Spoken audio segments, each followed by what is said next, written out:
औज़ुबिल्लाहिमिनश्शैतानिर्रजीम बिस्मिल्लाहिर्रहमानिर्रहीम। नाज़रीन मोहतरम, मैं Mirza Sadaqat Ali advocate Supreme Court of Pakistan आपसे मुखातिब हूँ और मैं अपने YouTube channel Sadaqat at law की जानिब से आज एक नए सब्जेक्ट के साथ आपको खुशामदीद कहता हूँ। मुझे काफ़ी दिनों से लोग ये ख्वाहिश का इज़हार कर रहे थे कि आप मनशियात पर ये बनाएं वीडियो। मनशियात की जो लानत है वो पाकिस्तान में बहुत तेज़ी से फैल रही है और ख़ास तौर पर यूनिवर्सिटीज़, कॉलेजेस और तालीमी इदारों में मनशियात जो है वो बड़ी आम हो चुकी है और ये मनशियात जो है ये तालीमी इदारों में एक फ़ैशन का रूप इख्तियार कर चुकी है। हैरत की बात यह है कि बच्चे जो माँ बाप जिनका फ्यूचर बनाने के लिए उनको यूनिवर्सिटीज़ में और मुख्तलिफ़ कॉलेजेस में और मुख्तलिफ़ इंस्टीट्यूट्स में तालीम हासिल करने के लिए भेजते हैं, वो वहाँ जाकर पहले से मौजूद जो स्टूडेंट्स होते हैं उनसे दोस्तियाँ बना के और वो उनको अपने गार्ब में फंसा लेते हैं और उनको मनशियात की लत में इन्वॉल्व कर देते हैं। अब एक दफ़ा जो उनके ट्रैप में आ जाता है वो उससे बाहर नहीं निकलता।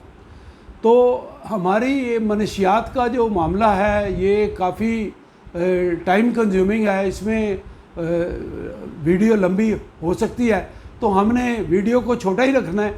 हमने इसको 3-4 पार्ट्स में तकसीम कर दिया। आज का जो हमारा मनशियात का जो लेक्चर है वो पार्ट 1 है। उसमें हम सिर्फ बताएंगे कि पाकिस्तान कहाँ रैंक करता है और कौन कौन सी मनशियात इस्तेमाल होती हैं और कहाँ कहाँ इस्तेमाल होती हैं। तो मैं आपसे गुजारिश करूँगा कि आप प्रोग्राम शुरू करने से पहले ये आपसे कहूँगा कि आप हमारे चैनल को लाइक कीजिए, सब्सक्राइब कीजिए और अगर पसंद आए तो अपने अच्छे कमेंट्स भी दे दीजिए। हम इस पर रिसर्च करके तो मेहनत करके बनाते हैं। एक बात मैं आपको बता दूं कि मुझे कोई मनशियात के बारे में एक्सपीरियंस इसलिए हुआ कि मैं कोई 3.25 साल तक सुप्रीम कोर्ट में मिनिस्ट्री ऑफ नारकोटिक्स और ANF हेडक्वार्टर की तरफ से prosecutor general for Pakistan for anti narcotics force मैंने काम किया और एपिलेट स्टेज पे मैंने भरपूर काम किया है।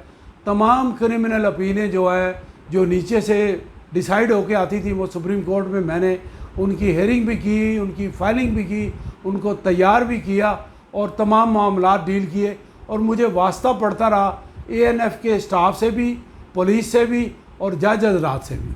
तो मुझे बड़ा 3.25 साल ये काम करना पड़ा। मुझे उसमें काफ़ी एक्सपीरियंस हासिल हुआ, नई नई चीज़ें मुझे पता चली और काफ़ी हिडन बातें जो थी वो मेरे दौरान ये ट्रायल मेरे सामने आती गई। तो मैं आपको बारी बारी ये सारी चीज़ें बताता हूँ कि इनको हमने कैटेगराइज़ किया 1 2 3 4 5 6 मुख्तलिफ इसमें पॉइंट्स बनाए हैं। उन पॉइंट्स को डिस्कस करेंगे, आपको बताएंगे कि पाकिस्तान में जो महकमा काम कर रहा है मनशियात के कंट्रोल में वो है एंटी नारकोटिक्स फोर्स। ये इदारा फ़ौज के ज़ेरे निगरानी काम कर रहा है। ठीक है, फ़ौज में डिसिप्लिन है, अच्छी बहुत सारी अच्छी बातें हैं फ़ौज में और इसके लिए जो कानून है वो है control of narcotics substance act 1997। उसकी मुख्तलिफ़ सेक्शन हैं, उसके तहत उनकी सज़ाएँ हैं, उसके तहत उनकी मुख्तलिफ़ कैटेगरीज़ हैं, उसके तहत उनकी ये जराइम को नॉन बेलेबल करार दिया गया। हम उस कानून को आज डिस्कस नहीं करेंगे। आज हम आपको बताएंगे सिर्फ ये बात कि पाकिस्तान में मनशियात कहाँ कहाँ इस्तेमाल करती हैं। तो आप विरताए हैरत में मुब्तला हो जाएंगे ये बात सुनकर कि पाकिस्तान दुनिया में मनशियात इस्तेमाल करने वाले ममालिक में नंबर 1 पे आता है। हमारी ये आबादी के एतबार से हमारी आबादी 22 करोड़ है और 2020 की यूनाइटेड नेशन ड्रग ऑफिस की कैलकुलेशंस और रिसर्च के मुताबिक पाकिस्तान में 2022 के फिगर्स के मुताबिक पाकिस्तान में 70 लाख लोग जो हैं वो मनशियात के आदी हैं। 70 लाख लोग, आप इससे आप परसेंटेज का अंदाज़ा कर लें। इन 70 लाख लोगों में 2 मिलियन की आबादी ऐसी है, 2 मिलियन अफराद ऐसे हैं जो अगर मनशियात उनको रेगुलर बेसिस पर सप्लाई ना की जाए या उनको ना मिले या वो हासिल ना कर सकें तो इस वजह से उनकी मौत वाक़या हो जाएगी। ये क्रॉनिक एडिक्ट हैं 20 लाख अफराद। ये आपको हैरत का झटका लगेगा ये बातें सुन के। मैंने पूरा डाटा कलेक्ट किया है, वो सारा बारी बारी आपको अपने मुख्तलिफ लेक्चर्स में बताऊंगा। आज का पार्ट 1 है। अब मैं जनरल पॉपुलेशन में मैंने आपको बता दिया कि 70 लाख लोग जो हैं 22 करोड़ में वो है, उसको मैं रिपीट नहीं करता। और उसके बाद ये ड्रग्स कहाँ से आती है, पाकिस्तान में ड्रग्स कहाँ से आती है, तो आपको शायद इस बात का बखूबी इल्म होगा कि पाकिस्तान में तकरीबन मोर देन 90% ड्रग जो है वो आती है अफ़गानिस्तान से, स्मगल होके आती है। जितनी भी इसकी इकसाम है, आगे चल के मैं आपको इकसाम बताऊंगा कि ड्रग्स की कौन कौन सी इकसाम है और वो ज़्यादा मशहूर कौन सी है और ज़्यादा सस्ती कौन सी है और महंगी कौन सी है, ये मैं आगे चल के आपको बताऊंगा। लेकिन ये बात बता दूं कि ये 90% जो है या शायद इससे भी ज़्यादा, ये सारी की सारी अफ़गानिस्तान में से आती हैं। और अफ़गानिस्तान एक फ्री कंट्री है, वहाँ पर पॉपी की काश्त, अफीम की काश्त और ये भांग की काश्त खुले आम होती है, कोई पाबंदी नहीं है, कोई कुछ नहीं है। इंटरनेशनल मीडिया पे हम बातें सुनते हैं कि फ़लाँ ने ये कर दिया, फ़लाँ हुकूमत आई तो उसने ये कर दिया, फ़लाँ हुकूमत आई, लेकिन अफ़गानिस्तान में जो फसल है वो बाकायदा तौर पर सबसे मुनाफा बख्श फसल जो है वो मनशियात की फसल है। मुख्तलिफ उसकी इकसाम है, उसमें वो काश्त होती है। और इसमें आगे मैं आपको बताऊं कि इसमें कौन कौन से लोग, कौन कौन से इदारे इन्वॉल्व हैं ड्रग्स स्मगलिंग में। जो पाकिस्तान में ड्रग स्मगल होके आती है अफ़गानिस्तान से, वो ऐसे तो नहीं आ जाती। उसमें आपके जो एहलकार हैं, आपके जो ज़िम्मेदार अफसरान हैं, आपके ज़िम्मेदार लोग हैं, वो साथ मिले हुए होते हैं। उनको ड्रग पेडलर्स ने ख़रीदा हुआ होता है। सबसे पहले नंबर पर आता है कस्टम डिपार्टमेंट। कस्टम डिपार्टमेंट जो है उसके, मेरा कहने का मतलब ये नहीं है कि 100 में से 100% ही लोग जो है वो बिके में हैं। हर महकमे में अच्छे बुरे लोग मौजूद होते हैं। मैं किसी का नाम भी नहीं लेता, किसी का नाम भी नहीं लेता, लेकिन अच्छे बुरे लोग मौजूद होते हैं। बहुत सारे लोगों को वो ख़रीद के, ड्रग पेडलर जो हैं वो ख़रीद के अपना काम आसानी से पूरा कर लेते हैं। वरना पाकिस्तान में मनशियात आने का सवाल ही पैदा नहीं होता। आती तो बॉर्डर के रास्ते है ना, गाड़ियों पे आती है, ट्रकों पे आती है और हवाई जहाज़ों से आती है और मुख्तलिफ़ तरीक़ों से आती है। तो आ रही है तो लोगों को मिल रही है और लोगों को वो आसानी से मिल रही है। अब कस्टम डिपार्टमेंट, इसके अलावा ANF का भी लोअर स्टाफ, हायर स्टाफ नहीं, लोअर स्टाफ जो है वो भी इनसे मिला हुआ होता है। जो एयरपोर्ट्स पर और मुख्तलिफ चेक पोस्ट पर निगरानी के लिए तैनात होता है, वो इनसे मिला हुआ होता है। C, local police. Local police को भी पता चल जाता है कि फ़लाँ शख्स जो आ रहा है ये कुछ कैरियर है, कुछ लेकर आ रहा है, क्योंकि साइकोलॉजी उनकी ऐसी होती है, वो समझ जाते हैं, चेहरे के तस्वुरात से, बॉडी लैंग्वेज से समझ जाते हैं ये बंदा कैरियर है। 100% ना भी हो लेकिन काफ़ी हद तक वो समझ आते हैं। इसके अलावा हमारे एयरलाइंस का स्टाफ, मसलन PIA का स्टाफ और बाकी दूसरी एयरलाइंस का स्टाफ भी मिला हुआ होता है। उसमें स्वीपर तक मिले होते हैं, उसमें एयर हॉस्टेसेस और फ्लाइट पर्सर, ये लोग भी मिले हुए होते हैं। ये ख़ुद कैरियर का रोल अदा करते हैं। कई लोग पकड़े गए हैं, बड़े लोगों के ऊपर मुकदमात भी बने हैं ये मैं अपने पास से कोई बात नहीं कह रहा, ये रिकॉर्ड की बात है जो मैं आपको बता रहा हूँ। तो ये एहलकारों की मिली भगत के साथ जो है ये सारा होता है। अब अंदाज़ा करें कि पाकिस्तान में, पूरे पाकिस्तान में पेशावर से लेकर कराची तक कोई 2000 या 2200 के करीब जो हैं वो हायर एजुकेशन कमीशन की रिकॉग्नाइज्ड यूनिवर्सिटीज़ है, सिर्फ यूनिवर्सिटीज़। और ये बात आपको हैरान कर देगी कि तमाम की तमाम यूनिवर्सिटीज़ में ड्रग्स का इस्तेमाल होता है, और ड्रग्स का इस्तेमाल जो है वो हायर लेवल पर होता है, और ड्रग्स का इस्तेमाल जो है एक फैशन की सूरत इख्तियार कर चुका है।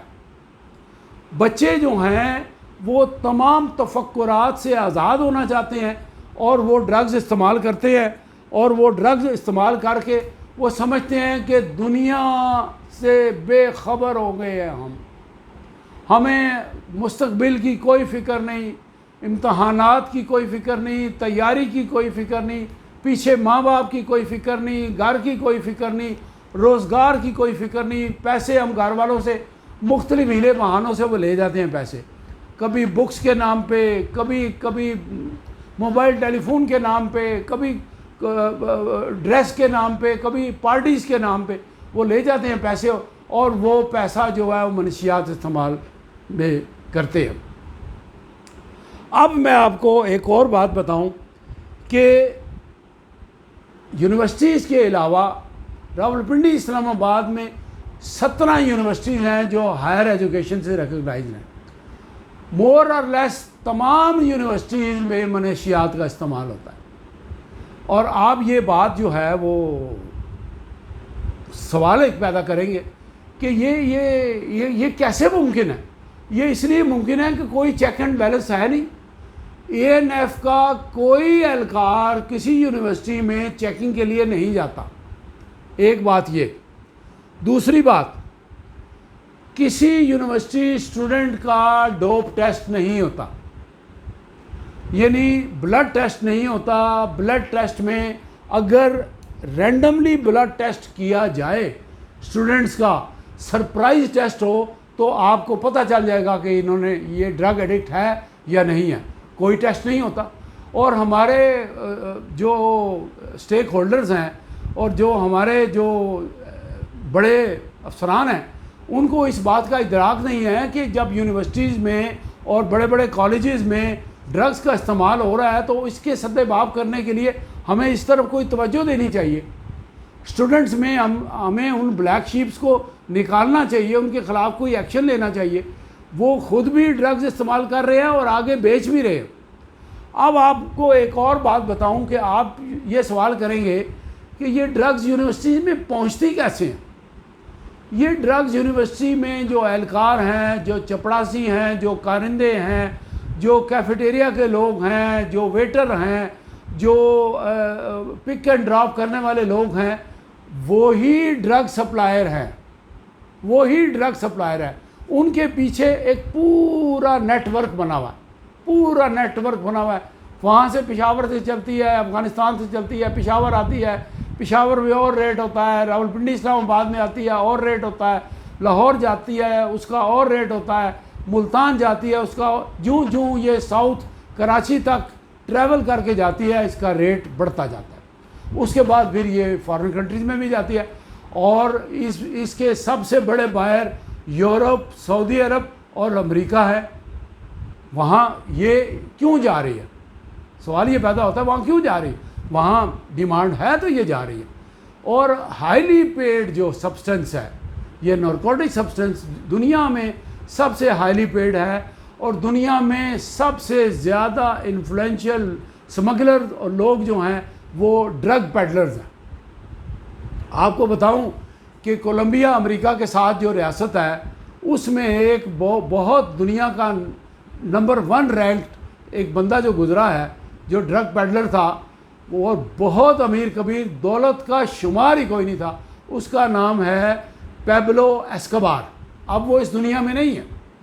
आप अंदाज़ा करें कि उसने अपनी रिहाइश में बहुत बड़े बड़े तहखाने बनाए हुए थे, और जिस तरह गंदम की या चीनी की बोरियों की स्टैकिंग हुई होती है, इस तरह डॉलर्स की स्टैकिंग की हुई थी।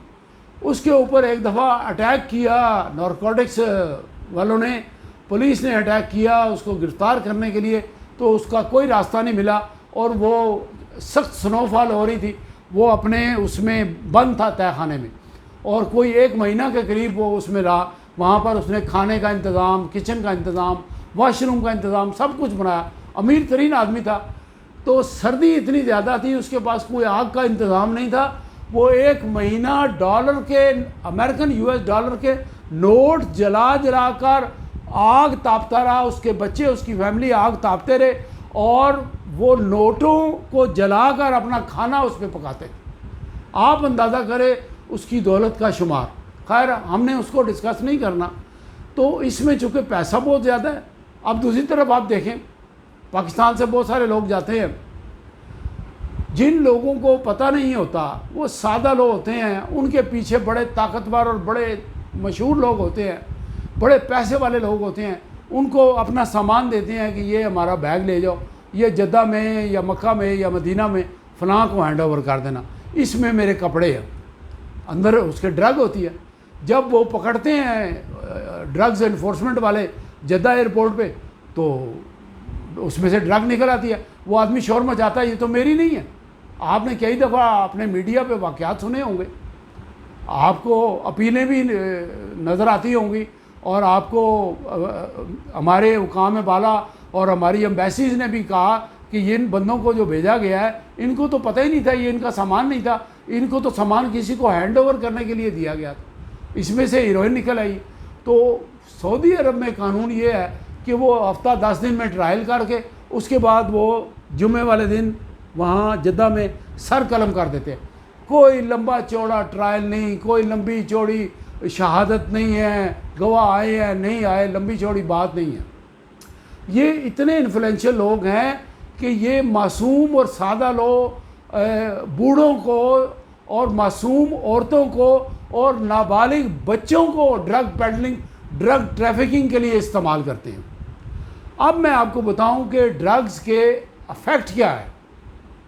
ड्रग्स के इफ़ेक्ट ये है कि जो स्टूडेंट या कोई भी आदमी जब वो ड्रग का इस्तेमाल करता है, तो सबसे पहले, ये मेडिकल साइंस में मैं पढ़ के बता रहा हूँ आपको, सबसे पहले वो इंसान के ये जो पीछे आपका नर्वस सिस्टम होता है, ये इस पे अटैक करती है, इसको काबू कर लेती है, और सेंट्रल नर्वस सिस्टम को कंट्रोल कर देती है। और आपके दिमाग में, ज़ाहिर है हर आदमी के अल्लाह ने दिमाग दिया है, उसके ऊपर ज़िम्मेदारियाँ डाली हैं। तलाश रोज़गार की ज़िम्मेदारी है, तलाश मुआश की ज़िम्मेदारी है, उसमें तालीम हासिल करने की ज़िम्मेदारी है, इम्तहानात के में तैयारी की ज़िम्मेदारी है, माँ बाप की ज़िम्मेदारी है, कोई बीमार है उसकी ज़िम्मेदारी है, कहीं से किसी को पिक करना है वो ज़िम्मेदारी है, किसी को लेके आना है, किसी को छोड़ के आना है, माँ बूढ़ी है, बाप बूढ़ा है, वगैरह वगैरह। हर आदमी पर अपने लेवल की मुख्तलिफ़ ज़िम्मेदारियाँ हैं। वो अपनी ज़िम्मेदारियों से, अपने तफक्कुरात से आज़ादी चाहते हैं। भैया आपको खुदा ने नेचुरल तरीके से पैदा किया है, आपने वो ज़िम्मेदारियाँ जब तक जीते हैं आपने पूरी करनी है। तो वो ड्रग्स लेने के बाद वो उन तफक्कुरात से आज़ाद हो जाता है, क्योंकि उनका जो सेंट्रल नर्वस सिस्टम होता है वो हैक हो जाता है, वो सप्रेस हो जाता है, वो नॉर्मल तरीके से वर्क नहीं करता। और दूसरी इलामत उसमें ये होती है ड्रग एडिक्ट में कि उसका बिहेवियर जो है towards family members, towards other members of society, उसका बिहेवियर ऑल टुगेदर चेंज हो जाता है।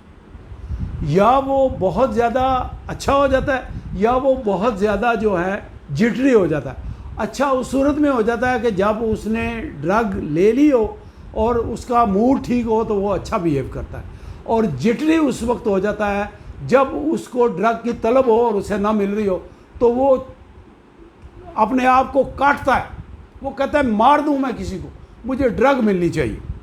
तीसरा, तालीम को वो कैजुअल लेना शुरू कर देता है। तालीम को वो अपनी अपना फ्यूचर या अपने लिए ज़रूरी नहीं ख्याल करता। वो कहता है पढ़ लिया ठीक है, यूनिवर्सिटी जाना, कॉलेज जाना वो ज़रूरी समझता है क्योंकि वहाँ पर उसको ड्रग्स दस्तयाब होती हैं, लेकिन वो तालीम को कैजुअल लेता है। ये उसका तीसरा बिहेवियर। चौथा बिहेवियर उसका ये है कि उसके मामूलात ज़िंदगी जो है वो यकसर तब्दील हो जाते हैं। मिसाल के तौर पे बाद ड्रग एडिक्ट्स जो हैं वो नींद ज़्यादा करते हैं, वो टाइम पे उठते नहीं, या उन्होंने ड्रग ली होती है सारी रात जागते रहते हैं, सारी रात वो नेट पे बैठे रहते हैं, या कोई अपने दोस्तों के साथ अपनी पसंद की गुफ्तगू करते रहते हैं जिसमें उनको तमानियत और अच्छा महसूस होता है। पांचवा, जब ड्रग एडिक्ट की तलब जो हद से ज़्यादा बढ़ जाती है और उसके पास शॉर्टेज ऑफ फंड्स होती है, कैश नहीं होता, तो वो क्या करना शुरू कर देता है, वो पैसे चोरी करना शुरू कर देता है, या माँ बाप से अगर वो वेल ऑफ हों, अमीर घराने से तलब हो, तो माँ बाप से कभी मोबाइल के बहाने पर, कभी उस अपना ये क्या कहते हैं इसको बुक्स के बहाने पर, कभी यूनिवर्सिटी के अखराजात के बहाने पर, मुख्तलिफ़ तरीक़ों से वो पैसे वो ठगना शुरू करता है और वो ले जाता है और वो ड्रग्स में यूज़ करता है।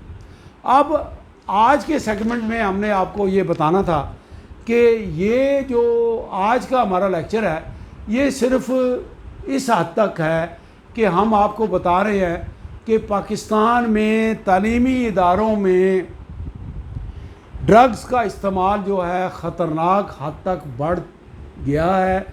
और इसमें आपको एक और हैरत होगी ये बात सुनकर कि सालाना जो इजाफ़ा हो रहा है ड्रग एडिक्ट्स में, सालाना इजाफ़ा हो रहा है नेशनल लेवल पे, वो 40,000 अफराद पर मुश्तमिल है।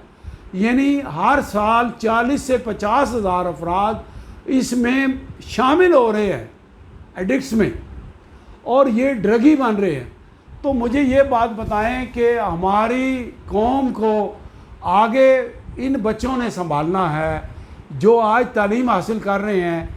किसी ने जज बनना है, किसी ने लॉयर बनना है, किसी ने आर्मी में जाना है, किसी ने पायलट बनना है, जहाज़ उड़ाने हैं, किसी ने ब्यूरोक्रेसी में जाना है, किसी ने पुलिस में जाना है, किसी ने कहीं ना कहीं तालीम हासिल करने के बाद किसी ने इंजीनियर बनना है, किसी ने आईटी का शोबा संभालना है, मुख्तलिफ़ शोबा जात में उन्होंने जाना है। अगर इस तरह कौम के कीमती सरमाया, ये बच्चे जो है हमारा सरमाया है, अगर ये लोग हमारा कीमती सरमाया इस तरह ज़ाया होता रहा तो हम एक बहुत बड़ी कीमती असासे से हमारी कौम महरूम हो जाएगी। तो अब मैं आपको ये बात बताता हूँ कि ये हमारे पास जो इदारा है, एक बाकायदा मिनिस्ट्री बनाई गई है, उसको कहते हैं मिनिस्ट्री ऑफ नारकोटिक्स। बाकायदा उनके सेक्रेटरी हैं, उनके मिनिस्टर होते हैं, उनका पूरा पैराफर्नीलिया होता है, पूरा स्टाफ होता है, उनके पास गाड़ियाँ होती हैं। यूनाइटेड नेशन जो है ड्रग्स कंट्रोल अथॉरिटी जो है वो ईयरली लेवल पर उनको यूनाइटेड स्टेट्स डॉलर्स में फंड्स भी फराहम करती है और सपोर्ट भी होता है, ट्रेनिंग प्रोग्राम्स भी होते हैं, सब कुछ होता है। लेकिन इन सारी बातों के बावजूद एंटी नारकोटिक्स फोर्स, जिसका ख़ुद मैं प्रोसिक्यूटर जनरल रहा हूँ, मेरे इल्म में है कि वहाँ के भी लोग कई बिके हुए होते हैं। मिसाल के तौर पे आपको बताऊं कि एक उनके अफसर ने मुझे एक दिन फ़ोन किया कि मिर्ज़ा साहब कहाँ पर है। मैंने कहा मैं तैयार हो रहा हूँ, मैं लाहौर जा रहा हूँ एक मीटिंग पे, शाम का टाइम था। उन्होंने मुझे कहा कि वो मैं आपके पास आना चाहता हूँ, मेरे पास एक अपील पड़ी है, तो 30 डेज़ हैं अपील फाइल करने में और कल सुबह आखिरी दिन है। मैंने कहा मैं तो लाहौर जा रहा हूँ, कल सुबह आखिरी दिन है, तो आपने 29 दिन कहाँ अपील रखी? तो उन्होंने कहा 29 दिन मेरे ड्रार में पड़ी रही। भैया आपके ड्रार में पड़ी रही तो 29 दिन, मुझे तैयारी के लिए भी कुछ टाइम चाहिए, मैंने डॉक्यूमेंट्स पढ़ने हैं, तैयार करनी है, फिर अपने स्टैनो से टाइप कराना है, उसमें वक्त लगता है, 2-4 दिन लग जाते हैं। तो आपने ये क्या किया? अब खुदा मालूम के उनके ऊपर उन्होंने अपने गलबा पा लिया, उनको ख़रीद लिया या उनको अपने ज़ेरे असर ले आए कि 29 दिन उन्होंने अपील अपने पास रखने के बाद फिर वो 29वें दिन मेरे पास आए कि कल ये अपील फाइल करनी। मैंने वो लाहौर का टूर मुलतवी किया और सारी रात बैठ के अपील तैयार की और अगले दिन मैंने अपील कोर्ट में दायर की, वरना अगर मैं लाहौर चला जाता तो वो अपील टाइम बाउंड हो जाती। इस तरीके से तो ये जो एंटी नारकोटिक्स फोर्स सब लोग नहीं, कुछ जो स्टाफ जो बिका हुआ होता है, जो मिला हुआ होता है, वो हरकत करते हैं। तो मैं आपको ये बताना चाहता था कि इतनी ताकतवर फोर्स के बावजूद जिनके पास गाड़ियां हैं, उनका जो ANF का हेडक्वार्टर है वो रावलपिंडी में है और बहुत बड़ा स्टाफ है पूरे पाकिस्तान लेवल पे, कोयटा में, कराची में, पेशावर में, लाहौर में, हर जगह रीजनल डायरेक्टरेट भी उनके बने हुए हैं और स्टाफ भी है। इनकी मौजूदगी के बावजूद जो है वो ये ड्रग ट्रैफिकिंग और स्मगलिंग जो है ये ना ख़त्म हो रही है ना कम हो रही है, बल्कि इसका ग्राफ बढ़ रहा है। अब ये लम्हा फ़िक्रिया है पूरी कौम के लिए कि अगर हमने यूनिवर्सिटियों में से ये ड्रग्स की एडिक्शन और इसका इस्तेमाल और इसकी ख़रीदो फ़रोख्त इसके लिए कोई मुनासिब सद्देबाब न किया तो आइंदा आने वाली अच्छी नस्ल से हम महरूम हो जाएंगे। आज के लिए इतना ही। अगले जो पार्ट 2 है उसमें फिर और आपको बताएंगे कि ये ड्रग्स की स्मगलिंग के तरीक़ाकार क्या है, जो हमने मुख्तलिफ़ केसेस किए हैं अपने तजर्बात की रोशनी में बताएंगे ये स्मगलिंग कैसे करते हैं और जो असल जो ड्रग पेडलर्स हैं, जो बिग बॉस हैं, जो सरगना हैं, वो कहाँ होते हैं और किन लोगों से काम लेते हैं वो बताएंगे। फिर आखिर में आपको तीसरे या चौथे लेक्चर में आपको ये बताएंगे कि हमारी सजेशंस क्या हैं और क्या सद्देबाब करना चाहिए कि यूनिवर्सिटी से और कॉलेजेस से ये ड्रग्स जो है उनकी ख़रीदो फ़रोख्त जो है उसका कला कमा किया जा सके। आज के लिए इतना ही। मिलते हैं फिर एक नए सब्जेक्ट के साथ अपने नए प्रोग्राम में। तब तक के लिए अल्लाह हाफिज़, अस्सलाम वालेकुम।